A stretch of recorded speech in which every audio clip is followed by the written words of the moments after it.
Hello everyone, मैं हूं किरण वर्मा। स्वागत करते हैं आपका करियर प्लानिंग इस लर्निंग प्लेटफॉर्म पर। तो आज की कक्षा हमारी बहुत ही इंपॉर्टेंट होने वाली है। तो हम इस कक्षा में जेन्युइन बातें ही डिस्कस करेंगे। ठीक है, मैंने भी एग्जाम दिया है, जैसे मैंने तैयारी की थी वैसे ही मैं आपको बताऊंगी कि मैंने कौन कौन से स्टेप्स को फॉलो किया था, कौन से मॉक लगाए थे, कौन कौन से इंपॉर्टेंट टॉपिक है। मैंने जो प्रीवियस ईयर एनालिसिस किया है उसके अकॉर्डिंग कौन कौन से हमारे इंपॉर्टेंट टॉपिक एस्टेट के लिए निकल के आते हैं, उन टॉपिक्स को हम 25 डेज में करके तो उसको हम कैसे एस्टेट को क्लियर कर सकते हैं। ठीक है, और इस कक्षा में हम जानेंगे कि इंपॉर्टेंट टॉपिक्स कौन कौन से हो जाते हैं इन सब्जेक्ट के। ठीक है, और हम जानेंगे कि लास्ट 25 डेज में जो हम एग्जाम स्ट्रेटेजी है उसको कैसे फॉलो करें, यानी कि जो इंपॉर्टेंट टॉपिक है उसको भी हम कैसे रिवाइज करें, यानी कि कैसे रिवीजन करें और उसको कवर कैसे करें इंपॉर्टेंट टॉपिक्स को भी, और प्रैक्टिस कहाँ से करें। मेन बात हो जाती है कि ठीक है मैम, ये इंपॉर्टेंट टॉपिक्स भी हो गए तो फिर अब हम प्रैक्टिस कहाँ से करें, मॉक लगाएं या फिर पीवाईक्यू लगाएं। और अभी जो बात चल रही है, बच्चों में सबसे ज्यादा कंफ्यूजन है कि मैम जो ये एस्टेट का पेपर है वो पोस्टपोन होगा या नहीं होगा। तो आपको कुछ ज्यादा फर्क पड़ता नहीं, अगर मान लो अगर ये पेपर पोस्टपोन होगा तो भी 1-2 दिन के लिए पोस्टपोन होगा। ठीक है, मैक्सिमम ये 1 सप्ताह या फिर 2 सप्ताह तक ही पोस्टपोन हो सकता है, मैक्सिमम 1 वीक आप मान के चल सकते हैं। मैक्सिमम 1 वीक आप मानकर चल सकते हैं। ठीक है, तो देखिए पेपर जो है पोस्टपोन होने की संभावना है भी और नहीं भी। ठीक है, दोनों पॉसिबिलिटीज बनती हैं। जैसे कि पहले हमारा पेपर 6 दिसंबर और 7 दिसंबर को डिसाइड किया था 2024 वाला। ठीक है, फिर वो नहीं हुआ। फिर उसके बाद हमको मार्च में और फरवरी में, मार्च और अप्रैल में डेट हमको मिली थी कि सुनने को आया था कि अप्रैल में होगा या फिर मार्च में होगा। ये पेपर भी इधर भी नहीं हुआ। फिर हरियाणा बोर्ड ने डेट को कंसीडर कर दिया, 26-27 जुलाई को पेपर होगा आपका एस्टेट का। तो इसके लिए भी क्या कॉन्फ्लिक्ट बना हुआ है, 26, 27 और 28 इन 3 तारीख को जो CSIR है, CSIR पेपर कंडक्ट करवाता है नेट का साइंस वालों के लिए, वो कॉमन डेट होगी दोनों की। तो बच्चे को इसमें भी बैठना है और इसमें भी बैठना है, 26-27 वाले एस्टेट में भी बैठना है और नेट का पेपर भी देना है। तो इनके लिए सोचने का विषय बन गया कि हम एस्टेट को पोस्टपोन करवाएं या फिर CSIR यानी कि नेट का पेपर पोस्टपोन होगा। दोनों में से किसी को तो एडजस्ट करना पड़ेगा। तो देखते हैं कौन क्या रहता है। अभी अगर हमको 10 तारीख तक या फिर 7-8 तारीख तक, 7-8 जुलाई तक हमको अगर एस्टेट के बारे में स्थगित की न्यूज नहीं मिलती है तो फिर एस्टेट डेफिनेटली 26 और 27 तारीख को ही होगा। ठीक है, अन्यथा फिर नहीं होगा। अन्यथा अगर वो डेट को पोस्टपोन करेंगे तो फिर बता देंगे, नोटिफिकेशन ऑफिशियल नोटिफिकेशन आ जाएगा। ठीक है, तो जो पॉसिबिलिटीज बनती हैं वो बनती हैं कि पेपर अगर देखो आप है ना अभी 26 और 27 को मानकर पेपर की तैयारी करें। ठीक है, तो पॉसिबिलिटीज मैंने बता दी। ठीक है, या तो ये पेपर को आगे करेंगे CSIR नेट वाला पेपर को, या फिर एस्टेट वाले पेपर को आगे करेंगे। ठीक है, तो जो चेयरमैन था HBSC का, जो चेयरमैन है, उन्होंने वीडियो में अभी कल की वीडियो आई है या पता नहीं कल की वीडियो आई है, तो उसमें बताया कि हमने एस्टेट की पूरी तैयारी कर रखी है तो हम एस्टेट पेपर को आगे नहीं कर सकते, या फिर आप देख लो भैया आप आगे कर सकते हो, तो फिर अगर नहीं कर सकते आप तो हम सोचेंगे। ठीक है, तो फिर इन्होंने इसको पत्र लिखा है, जो HBSC का चेयरमैन है उसने CSIR नेट के लिए। ठीक है, तो ये पॉसिबिलिटीज बन जाती हैं। तो आप भ्रमित न हो, क्योंकि अगर पेपर लेंगे तो 1-2 दिन आगे पीछे कर सकते हैं, बस ज्यादा टाइम नहीं लेंगे यो। क्योंकि है ना आगे इनको 2025 वाला स्टार्ट भी करवाना है, अभी 2024 वाला ही नहीं हुआ तो 25 वाला कहाँ से लेंगे। तो ये जल्दी करके ही पेपर लेंगे। और रही बात अगर आप सोचो कि मैम अगर पेपर पोस्टपोन हो जाए तो हम CT की तैयारी कर ले, नहीं, अगर CT और एस्टेट के अंदर दोनों ही तो सिलेबस सेम है, दोनों का सिलेबस कॉमन है। बस उसमें एस्टेट के अंदर CDP आती है, बस यही बात है, CDP अलग से करनी पड़ेगी। और जो हमारा जो CET का पेपर है उसमें 25 नंबर की हरियाणा जीके आती है, और जो एस्टेट का पेपर है उसमें 10 नंबर की हरियाणा जीके आती है। इसका रेशियो थोड़ा कम ज्यादा है, बाकी सभी सब्जेक्ट सेम है। तो देखिए, तो लास्ट 25 डेज में हम क्या करेंगे। ठीक है, तो इस 25 डेज में हम क्या करेंगे, मोस्ट इंपोर्टेंट टॉपिक, जो कि इसके बाद लास्ट में हम इसको मोस्ट इंपोर्टेंट टॉपिक के मैं आपको नाम लिखवा दूंगी, ठीक है, जो कि 10-15 टॉपिक होंगे हर सब्जेक्ट के, ठीक है, आपको वो रिवाइज करके जाने हैं। तो देखिए लास्ट 25 डेज में आपको इम्पोर्टेंट टॉपिक्स को आपको रिवीजन करना है, यानी कि रिवाइज करना है, ठीक है। रिवाइज करने के बाद आपको पीवाईक्यू लगाने हैं, जो एस्टेट के हुए थे पीवाईक्यू पिछले 5 सालों के, 22, 21, 20 और 19, ठीक है। तो इसके बाद आपको सबसे पहले ये टॉपिक्स जो मैं बताऊंगी आपको वो उसको रिवाइज करना है, उसके बाद आपको पीवाईक्यू लगाने हैं, ठीक है। तो अगर आप इसको टॉपिक को करोगे तो फिर आपके पीवाईक्यू अपने आप सोल्व हो जाएंगे, ठीक है। आपको सेल्फ स्टडी कैसे करनी है, सेल्फ स्टडी के लिए आपको पहले जो बुक है टॉपिक है उसको रटना नहीं है, ठीक है। आपको एक दिन में एक टॉपिक कर लो, एक दिन में आपको सभी टॉपिक्स के, सभी सब्जेक्ट के एक एक टॉपिक उठा लेने हैं, ठीक है। सभी के एक एक टॉपिक को रिवाइज करते जाना है, ठीक है। उसके बाद मॉक लगाने हैं। सेल्फ स्टडी आप बुक से भी कर सकते हो या फिर नोट से भी कर सकते हो, अगर आपने नोट्स बनाए हैं तो, ठीक है। तो मैं वीडियो भी लेके आऊंगी हिंदी के लिए, इंग्लिश के लिए, ईवीएस के लिए, मैथ के लिए और हरियाणा जीके के लिए भी। जो इंपॉर्टेंट टॉपिक्स मैं बताऊंगी उसको हम क्लासेस में भी कवर करेंगे, ठीक है। तो बात आती है कि प्रैक्टिस कहाँ से करिए। प्रैक्टिस के लिए आप पहले पीवाईक्यू तो आपने इधर कर लिए, पीवाईक्यू सोल्व होने के बाद फिर आप मॉक लगाए, सेक्शनल मॉक, सेक्शनल मॉक, जो कि कहाँ पे मिलेंगे, टेक्स्ट बुक के ऊपर, टेक्स्ट बुक के ऊपर मिलेंगे, ठीक है। आप मॉक लगाएं, इधर से आपकी प्रैक्टिस हो जाएगी, ओके। तो इससे आपको पता चल जाएगा कि आपके कितने नंबर बन रहे हैं, ठीक है। एवरेज मार्क्स का आपको पता चल जाएगा कि आपका कौन सा टॉपिक वीक हो रहा है, वीक है। अगर कोई टॉपिक आपका वीक है तो आप उसको फिर से रिवाइज करें, स्ट्रॉन्ग है तो उसको, स्ट्रॉन्ग है तो फिर ठीक है, उसको उसके लगातार आप मॉक ही लगाएं, ठीक है। जो टॉपिक आपका वीक रहता है उसको एक बार रिवाइज कर लें। उसको कहाँ से पता चलेगा, वो आपको पीवाईक्यू करने के बाद ही पता चलेगा, ठीक है। तो अब हम करते हैं मोस्ट इंपोर्टेंट टॉपिक्स। जैसे जैसे मैंने फॉलो किया था ना स्टडी प्लान, मैं आपको वैसे ही बताऊंगी,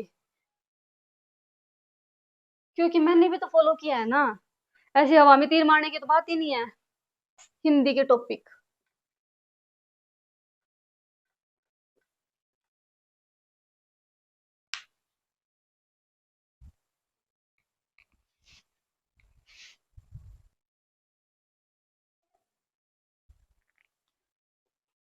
हमारे हिंदी के टॉपिक ये रहेंगे, जैसे कि पर्यायवाची शब्द, ठीक है। पर्यायवाची शब्द आपको पढ़ने हैं। शब्द युगम, जैसे दो शब्द दे देगा सेम सेम, उसके अलग अलग अर्थ होंगे। वर्णमाला, वर्णमाला से जैसे पूछ लेगा दंत्य वर्ण कौन सा है, मूर्धन्य वर्ण कौन सा है, ठीक है। और उपसर्ग और प्रत्यय, उपसर्ग और प्रत्यय भी आप देख लेना कि उपसर्ग कैसे लगते हैं और प्रत्यय कैसे लगते हैं, ठीक है। संज्ञा, कौन सी जातिवाचक संज्ञा है, व्यक्तिवाचक संज्ञा है, सर्वनाम, विशेषण और अवयव, ठीक है। और समास, समास आप पढ़ लेना और कारक पढ़ लेना, ठीक है। और उसके बाद है क्रिया वाच्य, क्रिया यानी कि कर्मक क्रिया है या फिर अकर्मक क्रिया है, ये भी पूछ सकता है, या फिर प्रेरणार्थक क्रिया है, और भी अलग नाम धातु क्रिया है, ठीक है। जो 6 प्रकार की क्रिया होती हैं उसका एक बार आप थ्योरेटिकल देख लेना। संधि आपको करनी जरूरी है, संधि और समास। विलोम शब्द, आप विलोम शब्द भी देख लेना, ठीक है। विलोम एक पर्सन इससे पूछा ही पूछा जाएगा।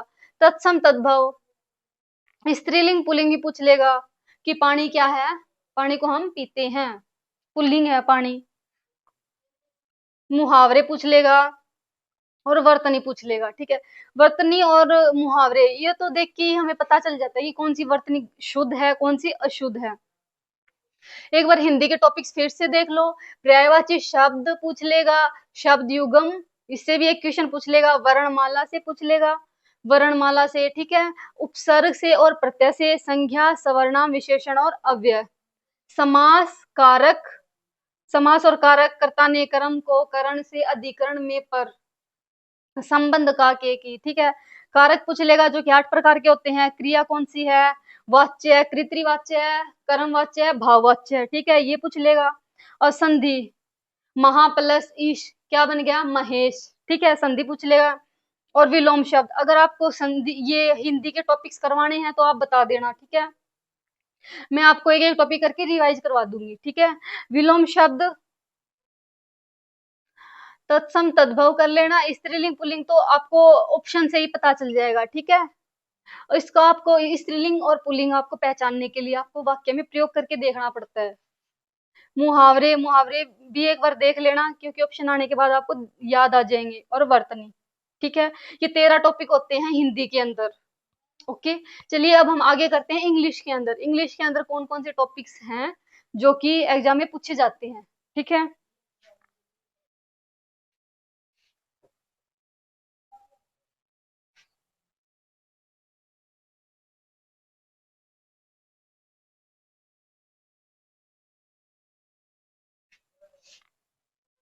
इंग्लिश के अंदर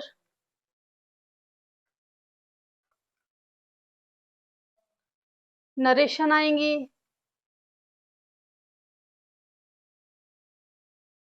और voice, article, A and the, article का यूज पूछ लेंगे। फिल इन द ब्लैंक से पूछेंगे आर्टिकल का। और वर्ब यानी कि टेंस, वर्ब का यूज पूछ लेंगे। वर्ब यानी कि टेंस, कौन सी वर्ब की फॉर्म का यूज होएगा, ठीक है। और प्रेपोजिशन से, प्रेपोजिशन 2 क्वेश्चन पूछ लेगा प्रेपोजिशन से, आप कंफ्यूज हो जाओगे वरना मैं इसको मिटा देती हूँ। और क्या पूछेगा इसके अंदर, आर्टिकल हो गए, वर्ब होगी, प्रेपोजिशन हो गई, मॉडल, जो मॉडल्स हैं, एंटोनिम्स और सिनोनिम्स, सिनोनिम्स पूछ लेगा। और पूछ लेगा one word substitutions, one word जो सब्स्टिट्यूशंस हैं उनको पूछ लेगा वो, ठीक है। तो देखिए इतने टॉपिक हो गए, नरेशन से एक क्वेश्चन, 2, 3, 4, 5, 6, 7, 8, 9, 10 और 11, ठीक है। और एरर से पूछ लेगा,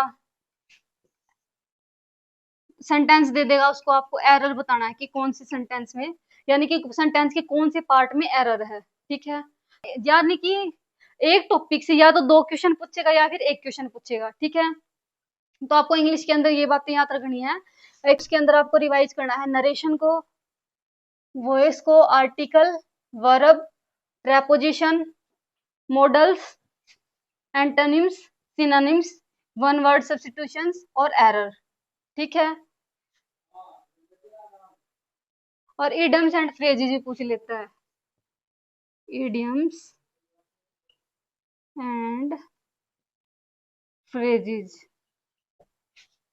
इडियम्स एंड फ्रेजेस आप उस बुक से भी कर सकते हैं जो कि ब्लैक बुक है, जिसमें रिपीटेड क्वेश्चन दिए हुए हैं सीजीएल के या फिर एसएससी सीएचएसएल के, ठीक है। तो जो रिपीटेड क्वेश्चंस हैं, सॉरी रिपीटेड इडियम्स हैं 200 जो बुक के अंदर दी हुई हैं, उसको रिवाइज कर लेना।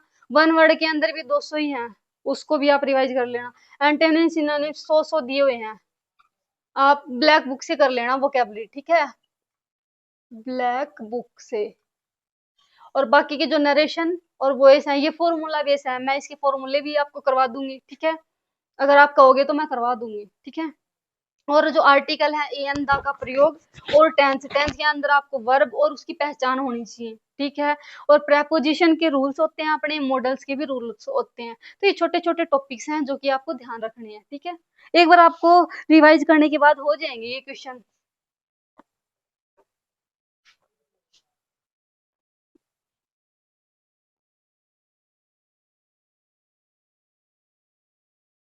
मैं क्लास के एंड में आपको इसके पीवाईक्यू दिखाऊंगी कि कहाँ कहाँ से क्वेश्चन पूछे गए हैं, हिंदी के, इंग्लिश के, ईवीएस के, मैथ के और हरियाणा जीके के।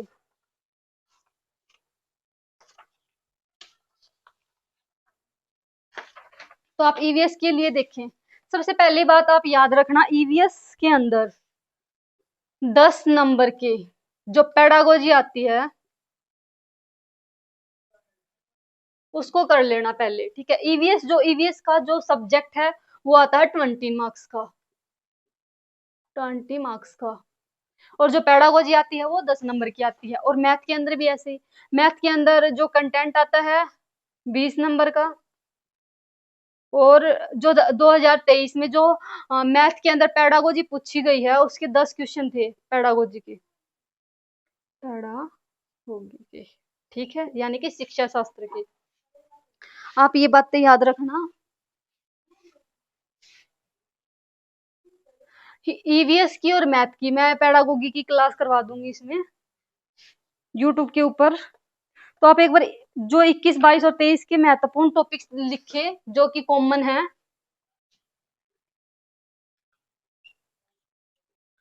रेनफॉल,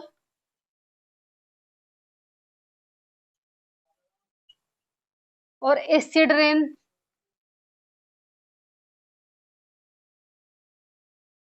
और है सी वाटर।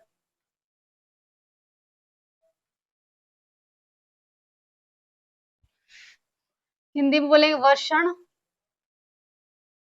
वर्षण का टॉपिक, कहाँ पर ज्यादा वर्षा होती है, कहाँ पर कम होती है, ठीक है। सबसे ज्यादा वर्षा भारत में जो है मानसिन राम मेघालय के अंदर होती है। एसिड रेन यानी कि अम्लीय वर्षा, अम्लीय वर्षा। समुद्रीय जल, समुद्रीय जल लगा लो या फिर जल का एक टॉपिक करना है, ठीक है। और जो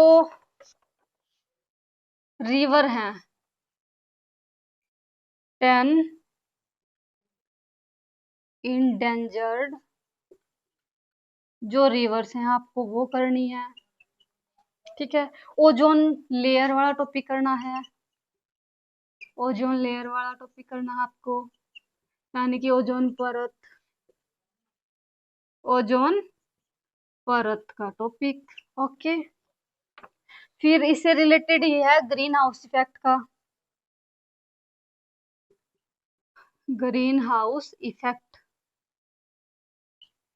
हरित ग्रह प्रभाव, ठीक है। हिंदी में लिखने की जरूरत है क्या, हरित ग्रह प्रभाव, ठीक है। प्लैनेट्स लिखने हैं आपको, प्लैनेट्स आपको याद करने हैं, रिवाइज करने हैं, जो कि छठी सातवीं की बुक में मिल जाएंगे। ग्रह यानी कि बुध शुक्र पृथ्वी मंगल, बृहस्पति शनि अरुण वरुण, ठीक है। ग्रह, कौन सा ग्रह जो सूर्य के सबसे नजदीक है वो है बुध, ये पूछ लेगा, ठीक है। ऐसे ऐसे क्वेश्चन पूछे जाते हैं पेपर में। और पिरामिड्स, जो एनर्जी का पिरामिड्स है, पिरामिड्स यानी कि पिरामिड, कौन सा पिरामिड अपवर्ड बनेगा, इनवर्ट कौन सा होगा, ठीक है। डिजीज पूछ लेगा पेपर में, डिजीज यानी कि रोग, कौन सी बीमारी किसके कारण होती है, या फिर कौन सी बैक्टीरियल डिजीज है। सबसे इंपॉर्टेंट बात ये याद रखना, इससे 2 या 3 क्वेश्चन पूछे गए हैं, कौन से टॉपिक से, वातावरणीय जो दिवस हैं, एनवायरमेंटल, एनवायरमेंटल डे, ठीक है। हिंदी में लिखने की जरूरत है क्या इसको, नहीं है ना। वातावरणीय दिवस पूछ लेगा, ठीक है। और इकोसिस्टम, इकोसिस्टम को हिंदी में बोलते हैं पारिस्थितिकी तंत्र, पारिस्थितिकी तंत्र। इसके अंदर ही आता है फूड चेन, फूड चेन और फूड वेब, ठीक है। और जो जीवाश्म ईंधन है वो पूछता है,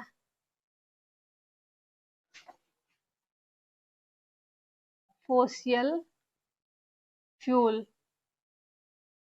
जीवाश्म ईंधन, ठीक है। और जो प्रिज्म है इससे भी क्वेश्चन आया है कि किसकी लाइट ज्यादा फैलती है किसकी नहीं फैलती, ठीक है। प्रिज्म जैसे कि VIB, विबुग, गोर, violet, indigo, blue, green, yellow, orange और red. Types of plant, types of plants, इस ये टॉपिक भी आप देख लेना ईवीएस के अंदर। फूड और विटामिन का, फूड के अंदर ही आ जाएंगे विटामिन की डेफिशिएंसी में कौन सी डिजीज होती है, vitamin A, vitamin B, C, D, ठीक है। बायोस्फीयर रिजर्व्स यानी कि जो जैव संरक्षित जो क्षेत्रफल है वो। पोल्यूशन, पोल्यूशन कितने प्रकार का होता है, किस किस के कारण होता है पोल्यूशन, यानी कि प्रदूषण।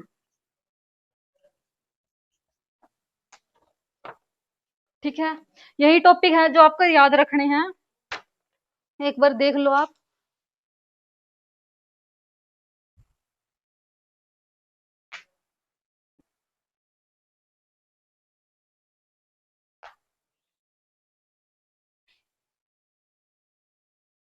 यही टॉपिक है,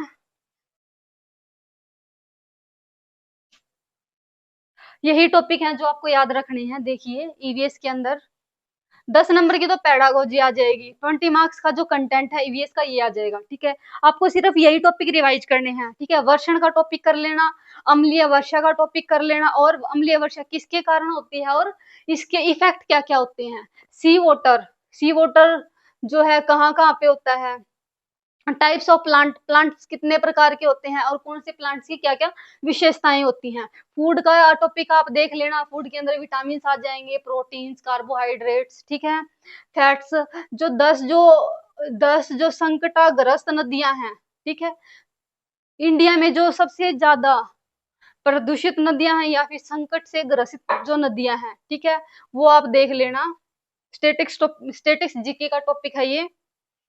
और जो जीवाश्म ईंधन है, ठीक है, जो कि बार बार इसको हम प्रोड्यूस नहीं कर सकते, जीवाश्म ईंधन आपको करने हैं। ओजोन लेयर, ठीक है, ओजोन परत, और आपको लेयर भी याद रखनी है, जो एनवायरमेंट की लेयर है। एटमोस्फियर लिखा है क्या, एटमोस्फियर का टॉपिक और रहता है अपना, इधर लिख देती हूँ मैं एटमोस्फियर। एटमोस्फियर की जो लेयर होती है, कौन सी गैस कितनी मात्रा में पाई जाती है, वो करना है एटमोस्फियर के अंदर। ठीक है, वायुमंडल, वायुमंडल, ठीक है, कौन सी परत कहाँ पर होती है और कौन सी परत में क्या क्या इसकी विशेषता है, कहाँ पर एरोप्लेन चलते हैं, कहाँ पर ओजोन परत पाई जाती है। ठीक है, एटमॉस्फेयर के अंदर ये आ जाएगा। ग्रीन हाउस इफेक्ट किसके कारण होता है, इसके लिए कौन कौन सी गैस जिम्मेदार है।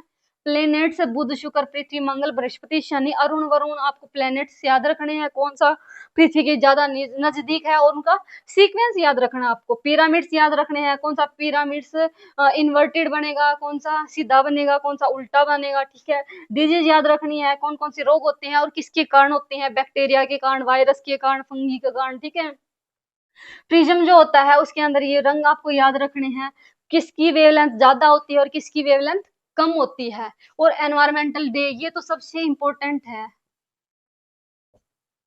वातावरणीय दिवस।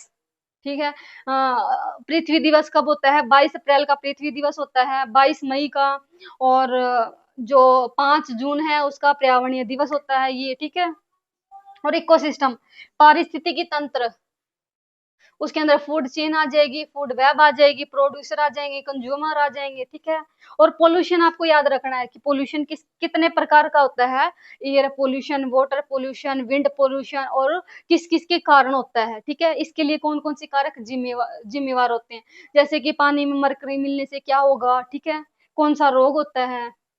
तो ठीक है, ईवीएस के अंदर आप एक बार नोट डाउन कर लो, स्क्रीनशॉट लेना चाहो तो स्क्रीनशॉट ले सकते हो आप।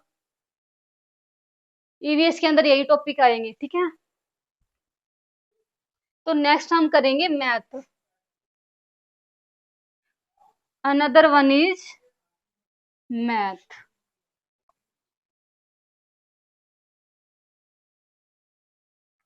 मैथ जो है जनरल पार्ट के अंदर भी पूछा जाता है 10 नंबर का। जो जनरल पार्ट होता है उसमें 10 नंबर की रीजनिंग आती है, और 10 नंबर का मैथ आता है और 10 नंबर की हरियाणा जीके आती है। ठीक है, हरियाणा जीके का तो ये है। तो जो मैथ होता है उसके अंदर आप टॉपिक्स देखिए। मैथ के अंदर सबसे पहली बात है कि 10 नंबर हो गए यहाँ से जनरल वाले पार्ट से 10 और 30 होते हैं मैथ के, जो सब्जेक्ट होता है प्राइमरी में। ठीक है, मैथ के 30 मार्क्स और जो जनरल में होते हैं 10 मार्क्स। तो 30 में से 10 निकाल दो, 10 हो गए पेडागोजी के। ठीक है, 10 पेडागोगी के हो गए और इसमें से 20 और 30, 30 नंबर का मैथ बच गया। ठीक है, क्वांटिटेटिव के लिए हम अलग से टॉपिक लिखेंगे, क्वांटिटेटिव मैथ, क्वांटिटेटिव।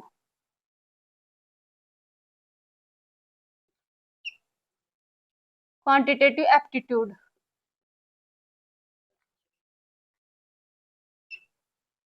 ठीक है, उसके लिए टॉपिक आप देखेंगे परसेंटेज टॉपिक, परसेंटेज टॉपिक से क्वेश्चन पूछे गए हैं। और time speed and distance, time speed और डिस्टेंस से, यानी कि एवरेज स्पीड निकालो आप। ठीक है, इजी इजी क्वेश्चन आते हैं, ज्यादा टफ नहीं आते, फॉर्मूला बेस ही आते हैं इसमें। और जो ऑल इंटीरियर एंगल होते हैं, ऑल इंटीरियर एंगल्स,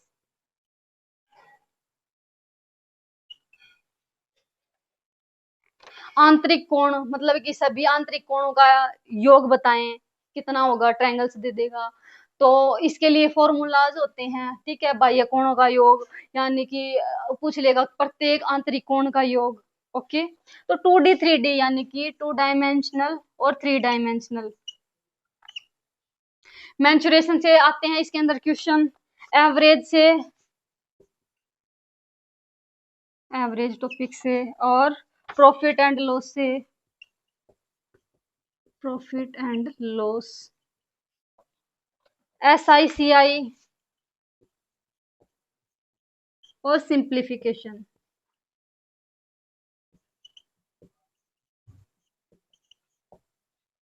देखिए 10 क्वेश्चन आएंगे इसमें से। कितने टॉपिक हो गए हमारे, 1 2 3 4 5 6 7 8, 8 क्वेश्चन हो गए। ठीक है, सॉरी 8 टॉपिक्स हो गए। मैंने आपको ये बता दिया है, आप इनको एक बार रिवाइज कर लें पेपर के लिए, क्वांटिटी एप्टीट्यूड के लिए। ठीक है, आप चाहे तो स्क्रीनशॉट इसका ले सकते हैं। फिर से देख लो एक बार, परसेंटेज पूछा जाता है, टाइम स्पीड एंड डिस्टेंस और इंटीरियर एंगल्स, इनके फॉर्मूले अगर आपको पता है तो ठीक है, नहीं पता तो फिर आप कमेंट बॉक्स में कमेंट कर देना, इसके लिए हम क्लास ले आएंगे। 2D और 3D, 2D और 3D के लिए फॉर्मूला आपको याद रखने हैं। ठीक है, एवरेज औसत का, औसत के एक बार आप रिवाइज कर लेना, टाइप जो भी है, लाभ और हानि, लाभ व हानि, साधारण ब्याज और कंपाउंड इंटरेस्ट, यानी कि चक्रवर्ती ब्याज, साधारण ब्याज से भी और चक्रवर्ती ब्याज से भी क्वेश्चन पूछे गए हैं। ठीक है, सिंप्लीफिकेशन, साधारण ब्याज से तो सिंपल से क्वेश्चन पूछ लेगा कि फॉर्मूला बेस साधारण ब्याज नहीं देगा, और PRT का फॉर्मूला था प्रिंसिपल इंटू में रेट इंटू में टाइम अपॉन में 100। तो फॉर्मूला होता है इसका PRT, SI is equal to PRT, principal rate और टाइम बाय में 100। ओके, तो फॉर्मूला बेसिस इसमें क्वेश्चन बनते हैं और सिंप्लीफिकेशन के क्वेश्चन बनते हैं 2 या 3। LCM और HCF का ही पूछ सकता है, अगर उसका अगर प्रोबेबिलिटी हुई तो पूछ भी लेगा, क्या पता। LCM और HCF भी आप एक बार याद रखना। ठीक है, तो मैथ के अंदर देखेंगे। अच्छा, इससे अलावा बता देती हूँ। ठीक है, जो हमारे मैथ के अंदर पूछे जाते हैं, एपी, एपी जो जीपी होती है, यानी कि एक सीरीज दे देंगे, बोल देंगे कि इसका 160वां पद क्या होगा, या फिर इन सभी पदों का पहले 50 पदों का योग बताएं। 2D 3D हो गया, सिंप्लीफिकेशन भी इसमें आ गया, परसेंटेज भी इसमें आ गया। कंटेंट की अंदर बात करूं तो कंटेंट, क्वांटिटेटिव एप्टीट्यूड भी है इसमें, इसके अंदर, और कंटेंट भी है। ठीक है, रेंज, मोड और मीडियन, रेंज यानी कि परिसर, माध्य और माध्यक, ठीक है, परिसर, माध्य, माध्यक। ये टॉपिक हो गया। अलजेब्रा, इसको साफ कर देते हैं।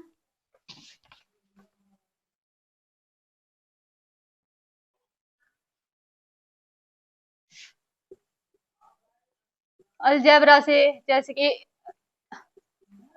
ए प्लस बी का होल स्क्वायर से डायरेक्ट क्वेश्चन बन जाएंगे। ठीक है, square plus B square plus 2ab, और एलसीएम एचसीएफ लिख दिया था। ठीक है, एलसीएम एचसीएफ, प्रॉफिट लॉस भी हमारा आ गया। और जो प्रायिकता होती है, प्रोबेबिलिटी, प्रोबेबिलिटी यानी कि प्रायिकता से एज का एक टॉपिक रहता है अपना, एज का topic. Time, speed and distance हो गया, और टाइम एंड वर्क। ठीक है, तो देखिए ये पूरा जो है हमारा कंटेंट वो 30 मार्क्स का है। और जो 10 नंबर का जो पेडागोजी का है वो अलग से रह गया। ठीक है, इसकी एक बार कैप लगा देते हैं वरना ये सूख जाएगा मार्कर। ठीक है, तो देखिए क्वांटिटी, एप्टीट्यूड और कंटेंट मैथ का एक बार देख लो। टाइम है, परसेंटेज लिख ही देती हूँ, आपको समझ आए ना आए। परसेंटेज, प्रतिशत। Okay, time, speed and distance, समय, चाल और दूरी। ऑल इंटीरियर एंगल, सभी आंतरिक कोण। 2D, 3D, ये हो गया 2 डायमेंशनल और 3 डायमेंशनल। ठीक है, एवरेज, औसत, प्रॉफिट एंड लॉस, लाभ व हानि, SICI, सिंपल इंटरेस्ट और कंपाउंड इंटरेस्ट। सिंपल इंटरेस्ट और कंपाउंड इंटरेस्ट हो गया। सिंप्लीफिकेशन यानी कि सरलीकरण। एक टॉपिक बनता है हमारा एपी और जीपी का। नेक्स्ट हमारा बनता है range, mode and median. Range, परिसर, माध्य और माध्यक। एलसीएम और एचसीएफ का बनता है। ठीक है, लघुत्तम समापवर्तक और महत्तम समापवर्तक, हिंदी में यही बोलेंगे। अलजेब्रा, प्रोबेबिलिटी और एज और टाइम एंड वर्क। ठीक है, देख लेते हैं कितने टॉपिक हो गए अपने। ये हो गया 1 2 3 4 5 6 7 8 9 10 11 12 13 14 और 15। 15 टॉपिक्स आप रिवाइज कर लेना। ठीक है, 15 टॉपिक्स। इसके जो अगर फॉर्मूलाज आपको याद नहीं होते या फिर किसी टॉपिक में आपको कठिनाई महसूस होती है तो फिर आप लिख सकते हैं कमेंट बॉक्स में। ठीक है, तो चलिए आगे हम करते हैं। हरियाणा जीके के टॉपिक्स क्या रहेंगे अपने।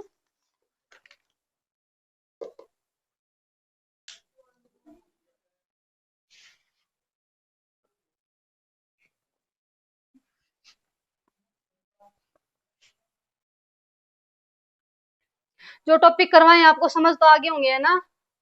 ये टॉपिक्स करने के बाद आपको पीवाई क्यों निकालने हैं। आपके पीवाई क्यू सारे सोल्व होने के बाद आपको पूरे पूरे मॉक लगाने हैं। ठीक है,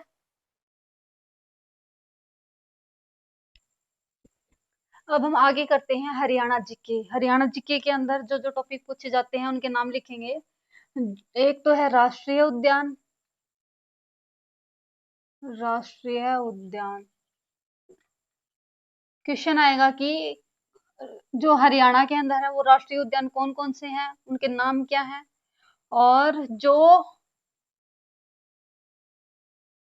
अभ्यारण्य है, वन्य जीव अभ्यारण्य, वन्य जीव अभ्यारण्य,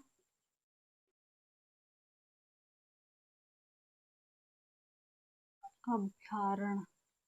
और जो पॉलिटिक्स के अंदर जो आते हैं, राज्यपाल, कौन सा राज्यपाल कितनी बार बना है, किसका कार्यकाल सबसे ज्यादा है, आपको राज्यपाल और मुख्यमंत्री, इनके नाम और इनको क्रम से याद रखने हैं, और कितना इनका कार्यकाल रहा है। ठीक है, वन, कृषि और नदियां।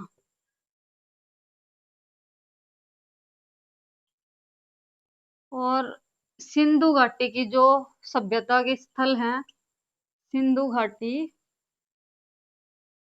हरियाणा के अंदर जो सिंधु घाटी सभ्यता के स्थल हैं। ये टॉपिक रिवाइज करना है। और कौन सा टॉपिक रिवाइज करना रह गया? भौगोलिक स्थिति जो हरियाणा की है वो। भौगोलिक स्थिति याद रख लेना, कितने अक्षांश पर है अपना हरियाणा। और 2011 की जो जनगणना है उसको आप देख लेना। 11 की जो जनगणना है उसको। और जो वर्षा है, कौन से क्षेत्र में वर्षा ज्यादा होती है सबसे ज्यादा, और कौन से में कम होती है। जो जनसंख्या है वो कौन से जिले में सबसे ज्यादा है, कौन से जिले में सबसे कम है। और क्षेत्रफल की दृष्टि से कौन सा जिला बड़ा है, कौन सा छोटा है। और जो पहाड़ियां हैं, यानी कि करों की चोटी, मोरनी हिल्स,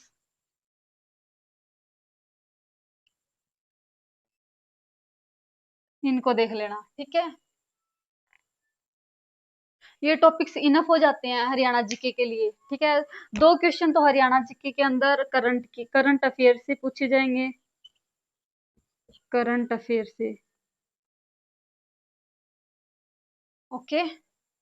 और बाकी के आप ये टॉपिक्स रिवाइज कर लेना। राष्ट्रीय उद्यान, वन्यजीव अभ्यारण्य, राज्यपाल और मुख्यमंत्री, वन, कृषि और नदियां, सिंधु घाटी सभ्यता के जो हमारे हरियाणा में स्थल है, मित्याथल हो गया, राखी गढ़ी हो गया, और भी हैं। ठीक है, भौगोलिक स्थिति, 2011 की जो जनगणना है, जनगणना। ओके। और वर्षा कहाँ पर सबसे ज्यादा होती है, कहाँ पर कम होती है। करो की चोटी, मोरनी हिल्स, इनकी हाइट पूछ लेगा कि इनकी कितनी, किसकी, करो की चोटी की कितनी ऊंचाई है। ठीक है, तो चलिए अब हम आगे देखते हैं कि जो पीवाई क्यू पूछे गए हैं हिंदी के अंदर। ओके, हिंदी के अंदर जो पीवाई क्यू पूछे गए हैं एक बार आप वो देख लो।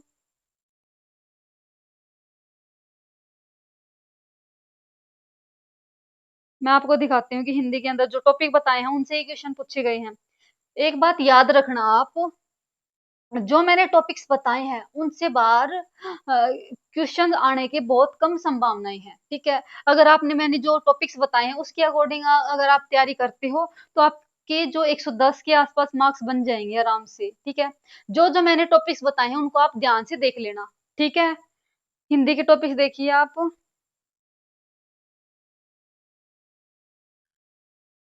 हिंदी के क्वेश्चन आप देखिए 31 का।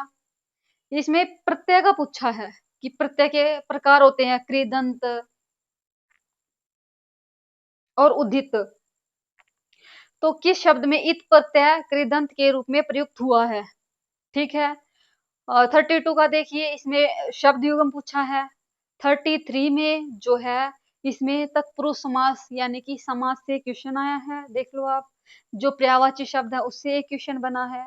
और जो क्रियाएं हैं 35 का आप देख सकते हैं, जो क्रियाएं हैं पूर्वकालिक क्रिया, नाम धातु, प्रेरणार्थक क्रियाएं और कृदंत क्रिया, इससे इस टॉपिक से क्वेश्चन बना है। और वर्णमाला जो मैंने बताया था ना कि वर्णमाला से क्वेश्चन आएंगे, कौन सा कंठ, तालु, मूर्धन्य, दंत, ओष्ठ है इनमें से। ठीक है, तो देखिए इसमें निम्न में से कौन सा युग्म संगत नहीं है। यह वह नासिकीय वर्ण है, ढ ढ उत्क्षिप्त वर्ण है, र लुंठित वर्ण है, ल पार्श्विक वर्ण है। तो गुणवाचक विशेषण से देखिए उसका उदाहरण नहीं है। तत्सम से क्वेश्चन पूछा गया है। और आप देखिए वाक्यांश के लिए एक शब्द, व्यंजन संधि 40 का, व्यंजन संधि 41 का किस प्रत्यय, 41 का क्वेश्चन प्रत्यय से है, 42 का सवर्नाम से है, 43 का विलोम शब्द से, और 44 जो है वो उपसर्ग से है, और 45 जो है व्यक्तिवाचक संज्ञा। ठीक है, संज्ञा से है।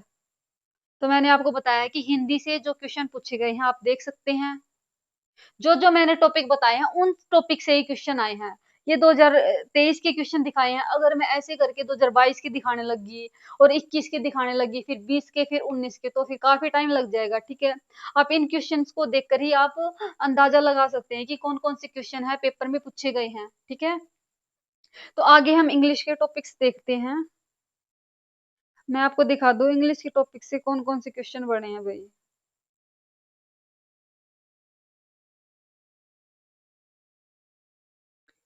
देख लो पहला क्वेश्चन 46 का ही, ये उसे मॉडल से ही बन गया। 46 क्वेश्चन है वो मॉडल से आया है, 47 है वो प्रेपोजिशन से आया है, 48 वाला आर्टिकल से आया है, 49 का क्वेश्चन है वो एडजेक्टिव से आया है, और जो 50वां क्वेश्चन है इसके अंदर वन वर्ड क्वेश्चन पूछा गया है, वन वर्ड सब्स्टिट्यूशन। 51 का जो है उसके अंदर पार्ट ऑफ स्पीच कि पार्ट ऑफ स्पीच की पहचान करनी है कि कौन सा एडजेक्टिव है, एडवर्ब है, प्रोनाउन है, कंजक्शन है, ठीक है। एंटोनिम्स 52 का है, एंटोनिम्स पूछा गया है, एंटोनिम्स 55 का देखिए आप, इडियम्स पूछी गई हैं, और 60 का देखो आप वर्ब यानी कि टेंस की जो फॉर्म है वो आपको इसमें फिल करना है। ओके, आगे अब हम करते हैं ईवीएस के टॉपिक्स। ईवीएस के टॉपिक्स में आपको दिखा दूं,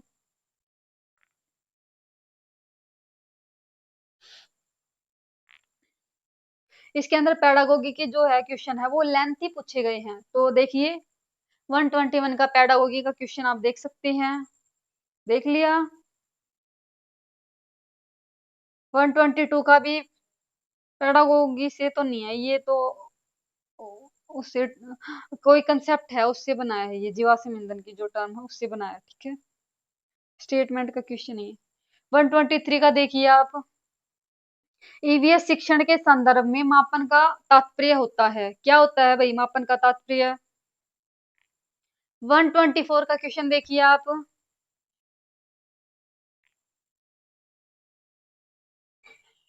फूड से पूछा गया है, protein, sugar, carbohydrates, vitamin and minerals, इनके आपस में मिलान करने हैं। 125 का देखिए इकोसिस्टम से क्वेश्चन आया है, आप देख सकते हैं। 126 का एनईपी 2020 से क्वेश्चन बना है, देख लो।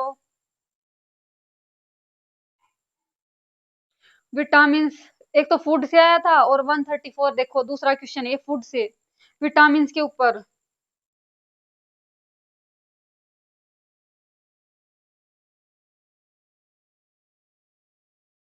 135 का एटमॉस्फेयर से वायुमंडल से क्वेश्चन है कि वायुमंडल के अंदर सबसे ज्यादा गैस कौन सी पाई जाती है, तो कौन सी गैस पाई जाती है, नाइट्रोजन 78%। 138 का क्वेश्चन है, अभी तक दो क्वेश्चन पूछे गए हैं इकोलॉजी से या फिर इकोसिस्टम से।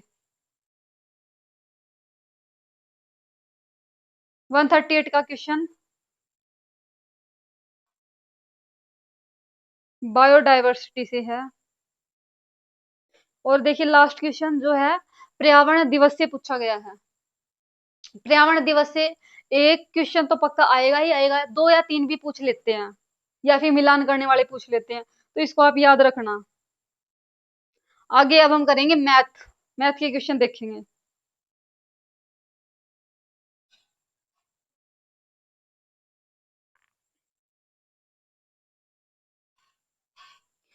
देखिए 62 का मैथ का क्वेश्चन एवरेज के ऊपर है। 70 क्वेश्चन प्रॉफिट एंड लॉस से है। 72 का SI sorry CI compound interest से है, चक्रवर्ती ब्याज से 72 का। और 75 वाला देखो परसेंटेज से है। और 77 का जो मैंने बताया था कि अंतःकोणों का योग, ठीक है, बहुभुज के जो कोण है उनसे क्वेश्चन है ये 77 का। नेक्स्ट है 78 का जो कि टाइम स्पीड एंड डिस्टेंस से है। 79 का 2D 3D से है, यानी कि ये 2D से है समबाहु त्रिभुज का।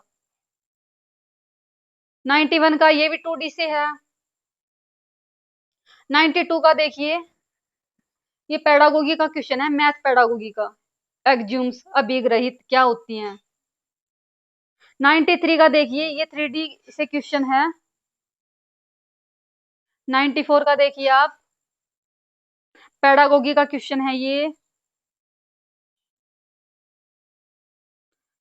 और 96 का देख सकते हैं आप चतुर्भुज के ऊपर थ्योरेटिकल क्वेश्चन पूछा है। 97 का प्रो उसके ऊपर है ये प्रॉफिट एंड लॉस 97 का। 100 क्वेश्चन देखिए आप एलसीएम एचसीएफ से पूछा गया है।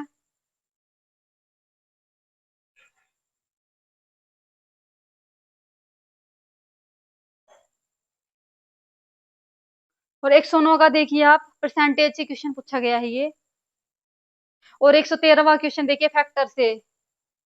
अच्छा, ये माध्य निकालना है कि मीन, मैंने बताया था ना आपको, क्या था वो, मीन, मोड, मीडियन और रेंज। इसके फॉर्मूले बेसिक क्वेश्चन आएंगे, ज्यादा टफ या कॉम्प्लिकेटेड क्वेश्चन नहीं आते इसमें, फॉर्मूला बेस ही आते हैं। तो आपने देखा होगा कि मैथ के जो क्वेश्चन पूछे गए हैं वो सभी इस प्रकार पूछे गए हैं पेपर में।